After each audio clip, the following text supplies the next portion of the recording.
वे संदेशा वासुदेव जी और देवकी जी को प्राप्त हुए थे तो उनके घर की जो मुख्य पटरानी थी वो, और वासुदेव जी, देवकी जी, उग्रसेन की पत्नी जी वहां से गए थे। श्री गणेशाय नमः, श्री गणेशाय नमः, श्री गणेशाय नमः। श्री गुरु बम बाबा के चरणों में साष्टांग नमः। जय हो गुरु बम बाबा। सर्व मंगल मांगल्य शिवे सर्वार्थ साधिके शरण्य त्र्यंबकम गौरी नारायणी नमस्ते। जय हो बाबा भोलेनाथ, जय हो माई पार्वती। हरि शरणम, हरि शरणम। हाँ तो भाइयों, आज हम कथा लेके आए हैं भगवान श्री कृष्ण के वंश में जितना भी स्त्रियां था उनके बारे में। भगवान श्री कृष्ण के वंश में जो स्त्रियां थी उनका उनका 16,100 जो भगवान श्री कृष्ण की पत्नी थी वो, और भगवान श्री कृष्ण का जो 8 मुख्य पटरानी थी वो, भगवान श्री कृष्ण के अपने परम धाम गमन कर जाने के बाद में इनका क्या हुआ, कहाँ चले गए ये सब, और भगवान श्री कृष्ण के जो वंश में जितने भी लोग थे, द्वारिका के जितने भी वासी थे, उनके माता पिता थे, उग्रसेन और उनकी धर्मपत्नी जी थी, वो सब, उन सभी का क्या हुआ भगवान श्री कृष्ण अपने धाम गमन कर जाने के बाद में। तो यही कथा हम इसमें आज बताने वाले हैं। इसके विषय में यदि आप जानना चाहते हैं तो हमारे इस वीडियो में अंत तक बने रहिए, ये वीडियो आपके लिए है। तो देखिए मित्रों, हम सबसे पहले आपको बताते हैं भगवान श्री कृष्ण के वंश में कितने लोग थे। भगवान श्री कृष्ण का 16,108 धर्मपत्नी थी, जिनमें से हर एक पत्नी से 10 पुत्र और एक पुत्र की प्राप्ति उनको हुआ था। तो 16,108 पत्नी का 10 पुत्र और एक पुत्री के हिसाब से 11 संतान के हिसाब से कितना संतान उनको हुआ, इसका हिसाब आप खुद लगा लीजिए। भगवान श्री कृष्ण का पोता, परपोता, बेटा, नाती, ये सब सभी यदुवंशी 56 करोड़ थे। 56 करोड़ यदुवंशी थे, और उन 56 करोड़ यदुवंशी को शिक्षा देने के लिए 4.25 करोड़ सिर्फ शिक्षक थे। उन सभी को शिक्षा देने वाला जो शिक्षक गुरु होते हैं वो 4.25 करोड़ थे। और 50 कोस में वो द्वारिका नगरी का निर्माण जो हुआ था, वो द्वारिका नगरी 50 कोस में था। श्री कृष्ण का जो द्वारिका का निर्माण हुआ था वो 50 कोस में था। पूरे द्वारिका 50 कोस में था, और 56 करोड़ भगवान के जो वंश के जो लोग थे वो 56 करोड़ थे। यादवों के विनाश के लिए जो युद्ध हुआ था, गांधारी के दिए हुए श्राप के कारण और विश्वामित्र जी के श्राप के कारण, और विधि का विधान पहले से ही तय था, उस हिसाब से हुआ था। महाभारत युद्ध जब हुआ था तो भगवान श्री कृष्ण का धरती पर अवतार हुआ था।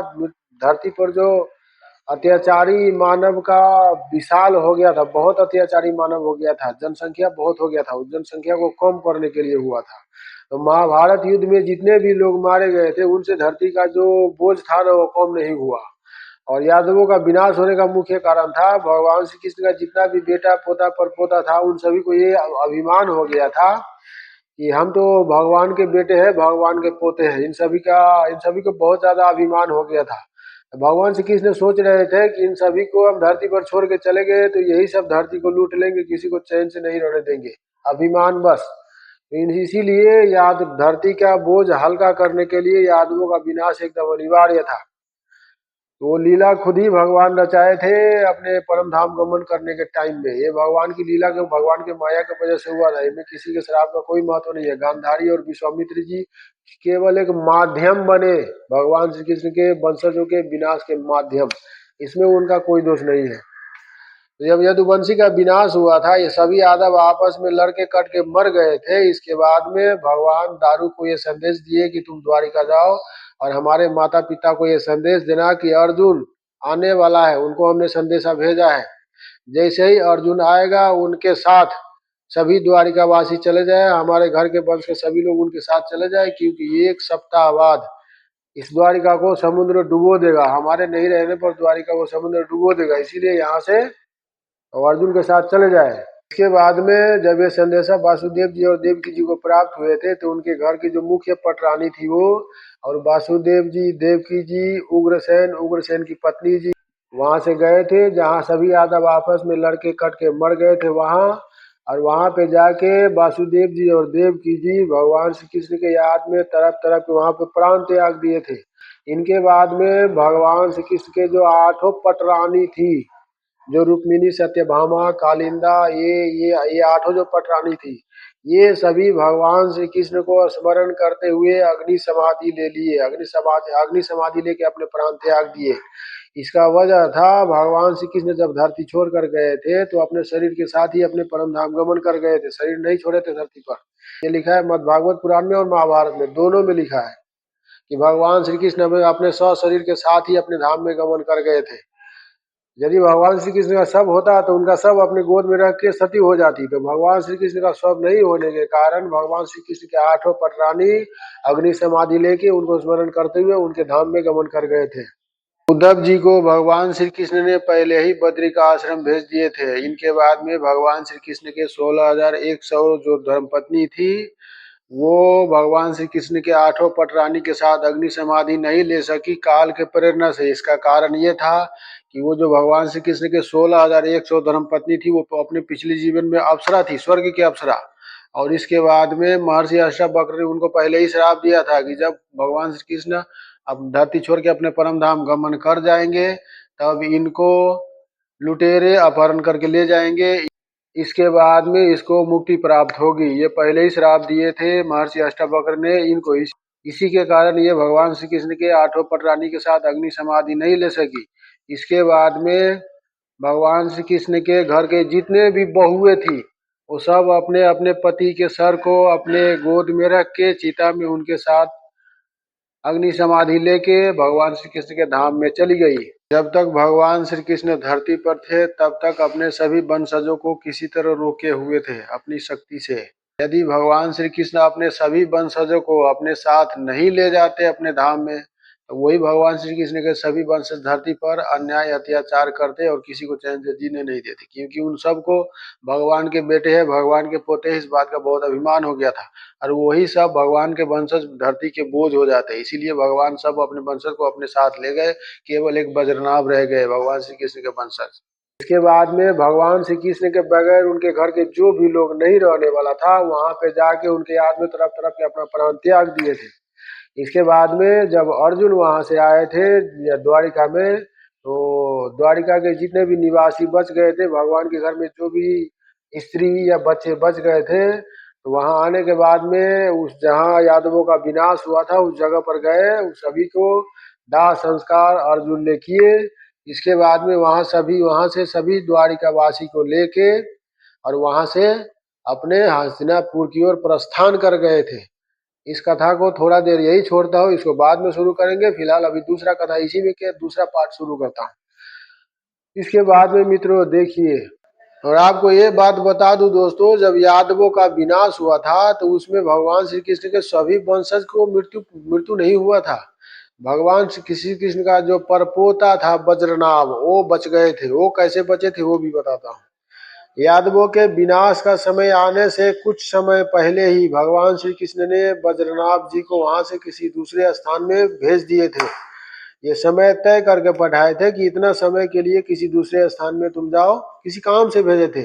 उनको तो ये नहीं बता के भेजे थे कि ये समय आने वाला है। उनको यदि बताते तो वो जाते ही नहीं, वहां से किसी काम से वहां से किसी स्थान पर भेज दिए थे। इसी के कारण बज्रनाभ जी बच गए थे। यदि बज्रनाभ जी वहां पर होते तो वो भी मर जाते उस यदुवंशी के विनाश में। बज्रनाभ जी थे कौन ये भी बताता हूँ। भगवान श्री कृष्ण के परपोते थे बज्रनाभ। भगवान श्री कृष्ण के पुत्र का नाम है प्रद्युम्न। उनका तो कई पुत्र है लेकिन भगवान श्री कृष्ण का मुख्य पुत्र है प्रद्युम्न। और प्रद्युम्न जी का पुत्र था अनिरुद्ध और अनिरुद्ध का पुत्र था वो बज्रनाभ, भगवान श्री कृष्ण का परपोता। इसके बाद में अब यहाँ पर थोड़ी वो कथा बताना जरूरी है जो 16,100 भगवान श्री कृष्ण का जो धर्मपत्नी जी थी उनको अर्जुन लेकर चले गए थे वहां से, उन वो सभी सती नहीं हुए। तो 16,100 जो स्त्रियां थी जो भगवान श्री कृष्ण से विवाह रचाए थे, ये कौन थे पहले ये कथा आपको बताता हूँ। देखिए भाइयों, 16,100 जो स्त्रियां थी वो स्वर्ग के अप्सरा था। अब इनका जन्म धरती पर कैसे हुआ था, भगवान से विवाह कैसे करना पड़ा ये भी बताता हूँ। एक बार क्या हुआ था, देवता और असुर में युद्ध हुआ था तो उसमें देवता का जीत हुआ था।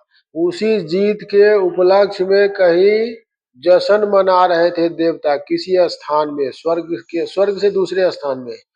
तो उसी जश्न में शामिल होने के लिए वो स्वर्ग के 16,100 अप्सरा जा रहे थे।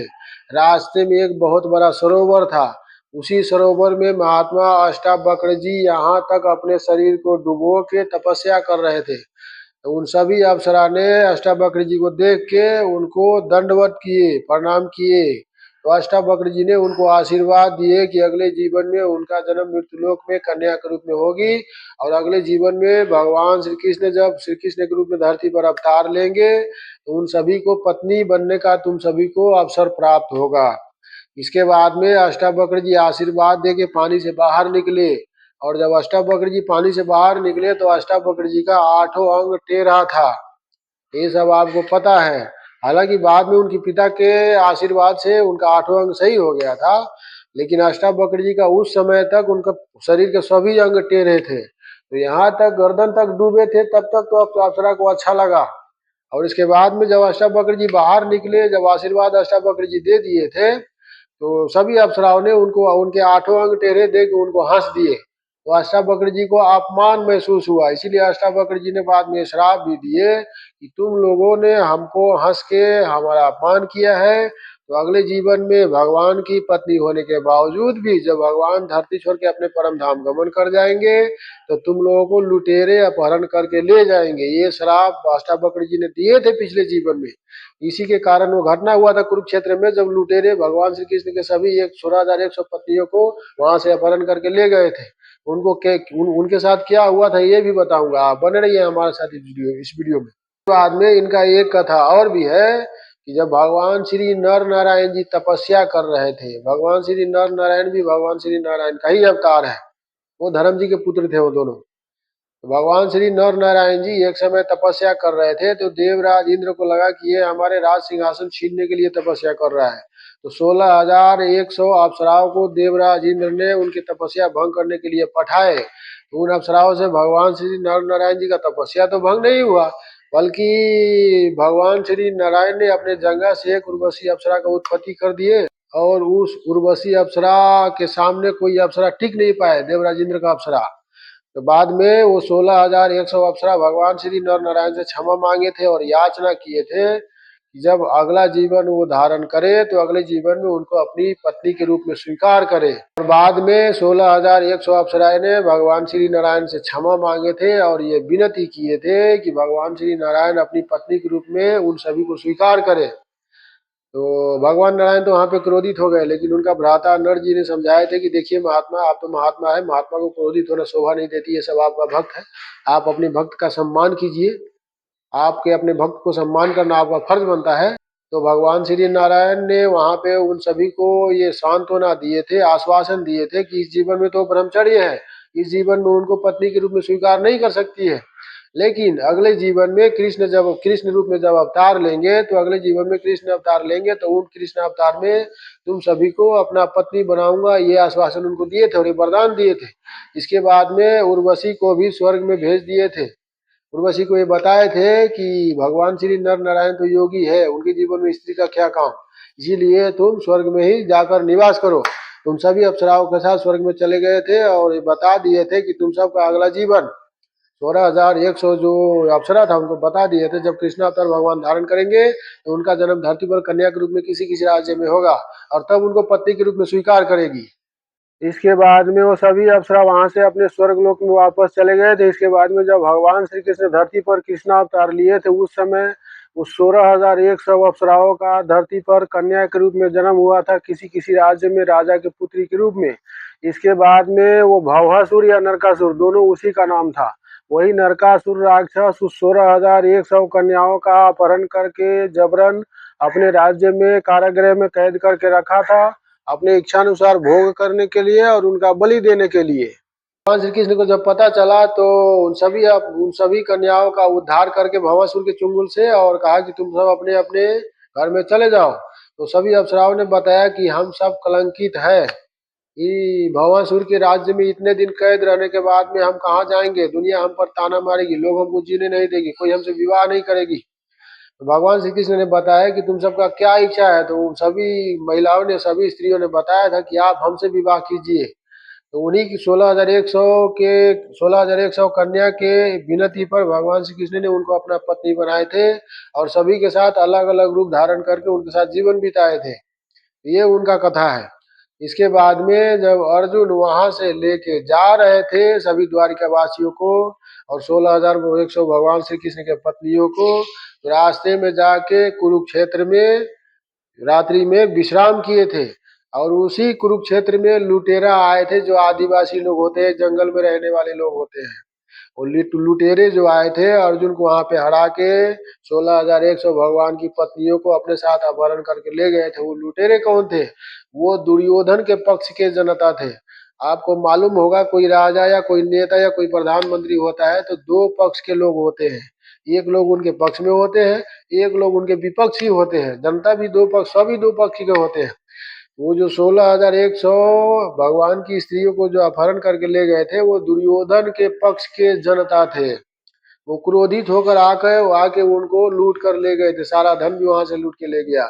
ये कि उनके महाराज दुर्योधन को इसने मार दिया, हरा दिया, उसका वंश बुरा दिया, तो उस गुस्से में आके वहां से लूट के ले गए थे। जो वहां पे अर्जुन के अकेला था, उनका कोई अस्त्र कोई शस्त्र वहां पे काम नहीं आया था भगवान श्री कृष्ण के चले जाने की वजह से, क्योंकि उनका जो शक्ति था भगवान श्री कृष्ण की वजह से ही था। भगवान जब धरती छोड़ के चले गए तो उनका कोई शक्ति उसको काम नहीं आया अर्जुन को, और अपने प्राण बचा के कुरुक्षेत्र से भागना पड़ा कुछ समय के लिए वहां से। इसके बाद में वो जो लुटेरा था भगवान के 16,100 पत्नियों को वहां से ले जा रहे थे, तो सरस्वती नदी उस समय कुरुक्षेत्र से होकर ही बहता था। तो उस सरस्वती नदी के किनारे किनारे वो ले जा रहे थे। तो सभी 16,100 भगवान श्री कृष्ण के पत्नियों ने मौका देख के धड़ाधड़ उस सरस्वती नदी में एक साथ कूद गए, और सरस्वती नदी में कूद के अपने प्राण त्याग दिए और भगवान के धाम में चले गए। ये उनका कथा, ये कथा महाभारत में लिखा हुआ है, मद भागवत पुराण में भी लिखा हुआ है, टीवी में नहीं दिखाया जाता है। इसके बाद में अर्जुन जो भी जनता, जो भी द्वारिका वासी बच गए थे, उन सभी को लेकर वहां से चले गए थे। रास्ते में कोई कोई नया नया नगर का निर्माण करके द्वारिका के वासी को, कुछ को वहां बसा दिए, कुछ को ले जाकर मथुरा में बसा दिए, कुछ को ले जाकर इंद्रप्रस्थ में बसा दिए। इसके बाद में बद्रीनाथ जी बाद में वहां पहुंचे तो बद्रीनाथ जी को मथुरा के राज्य पर बैठाया था। इसके बाद में पांचों पांडव ने स्वर्गारोहण के लिए जाने से पहले महाराज परीक्षित को हस्तिनापुर का राजा बनाया था। बाद में वो स्वर्गारोहण के लिए चले गए थे। तो ये कथा बताया जाता है दोस्तों। अब बताइए दोस्तों, भगवान श्री कृष्ण के वंश का जो विनाश हुआ था वो विनाश क्यों हुआ था? और भगवान श्री कृष्ण उस विनाश को रोक सकते थे या नहीं रोक सकते थे? अवश्य रोक सकते थे, लेकिन भगवान श्री कृष्ण ने उसमें हस्तक्षेप करना जरूरी नहीं समझा, क्योंकि वो विधि के विधान पहले से ये तय कर रखा था कि ऐसा होना निश्चित था। उसमें गांधारी जी का और विश्वामित्र जी के श्राप की वजह से नहीं हुआ था, वो तो केवल केवल एक माध्यम था। देखिए भाइयों, भगवान श्री कृष्ण धरती का बोझ कम करने के लिए आए थे, और उस समय बहुत बहुत मानव हो गए थे। और उस महाभारत युद्ध में जितने भी लोग मारे गए थे, धरती के बोझ कम करने के लिए उतने लोगों का मरना पर्याप्त नहीं था। महाभारत युद्ध में जितने भी व्यक्ति मारे गए थे, धरती के बोझ कम करने के लिए उतने व्यक्ति के मारे जाना पर्याप्त नहीं था। और भगवान श्री कृष्ण ये जानते थे कि 56 करोड़ जो यदुवंशी हो गए हैं, सभी को अभिमान हो गया है कि ये भगवान के बेटे हैं, भगवान के पोते हैं। और जब भगवान श्री कृष्ण धरती पर थे तो उनको अपने बस में कर रखे थे, और जब भगवान धरती छोड़ के उनको धरती पर छोड़ के चले जाते तो वही भगवान श्री कृष्ण के वंश के लोग धरती पर किसी को चैन से नहीं रहने देता, और अत्याचार करते, अन्याय करते, सब दूसरों को परेशान करता बिना वजह। बहुत ज्यादा अभिमानी हो गए थे। तो इसीलिए भगवान श्री कृष्ण ने अपनी सभी वंशजों को यादवों के विनाश में रोकने से मना कर दिया, हस्तक्षेप नहीं किए, क्योंकि विधि के विधान बनाने वाला भी हस्तक्षेप नहीं करता है। तो ये भगवान की लीला है दोस्तों। उस यादवों के विनाश में जितने भी उनके वंशज मृत्यु का प्राप्त हुए थे, वो सभी भगवान के वंशज उस युद्ध में मारे जाने के बाद भगवान के धाम में ही पहुंच गए थे। क्योंकि उस यादवों के विनाश में जो भी व्यक्ति मरे थे, भगवान के वंश में खानदान में जो भी व्यक्ति जन्म लिए थे, वो कोई गैर नहीं थे, वो सब गोलोक के भगवान श्री कृष्ण का सेवक सेविका था। वही उस युद्ध में मारे गए थे। जब भगवान श्री कृष्ण धरती पर अवतार लेके आए थे, जब भगवान श्री कृष्ण मानव रूप में धरती पर आए थे, तो उनके गोलोक के सभी सेवक और सेविका उनका सेवा करने के लिए उनके वंश में जन्म लिए थे। और जब भगवान श्री कृष्ण धरती छोड़कर गए तो सभी अपने सेवक और सेविकाओं को अपने साथ, उसको अपने माया के वजह से उनकी मति को फेर के और उसमें विनाश करवा के उन सबको अपने धाम अपने साथ ले गए। ये कथा बताया जाता है दोस्तों। ये कथा जो हमने आपको बताया ये गीता प्रेस गोरखपुर के ग्रंथ में लिखा हुआ है। भगवान श्री कृष्ण महाभारत के युद्ध शुरू होने से पहले उस कुरुक्षेत्र को ये वरदान दिए थे, इस कुरुक्षेत्र में जिसका भी मृत्यु होगा वो उनको नर्क में नहीं जाना पड़ेगा, सीधा स्वर्ग में जाके वास करेंगे। तो इसीलिए महाभारत युद्ध में जितने भी योद्धा का मृत्यु हुआ था उनको स्वर्ग प्राप्त हुआ था, उनको नर्क में नहीं जाना पड़ा। हाँ तो भाइयों, ये कथा जो हमने आपको सुनाया ये कथा पुराणों में भी श्रवण किया है, कथा में भी सुना है, गूगल से भी हासिल किया है। जो कथा हमने जहाँ से सुना वहां से आपको बता दिया। किसी को तकलीफ पहुंचाना पहुंचाना या ठेस पहुंचाना हमारा उद्देश्य नहीं है, सिर्फ सच्चाई आप लोगों के सामने रखना हमारा उद्देश्य है। हमारा वीडियो आप कहाँ से देख रहे हैं, जहाँ से भी देख रहे हैं हमारे सभी प्रोफाइल को फॉलो कीजिएगा, लाइक कीजिएगा। और हमारे इस वीडियो को हमारे यूट्यूब चैनल में देख रहे हैं तो हमारे यूट्यूब चैनल को लाइक कीजिएगा, सब्सक्राइब कीजिएगा, बेल आइकन की घंटी को दबा लीजिएगा, ताकि जो भी वीडियो हम लेकर आए सबसे पहले आपके पास पहुंचे। और आपके इस अभागे और मूर्ख मित्र से यदि कुछ भूल हुआ होगा तो क्षमा कीजिएगा। अच्छा मित्रों, जय सिया राम।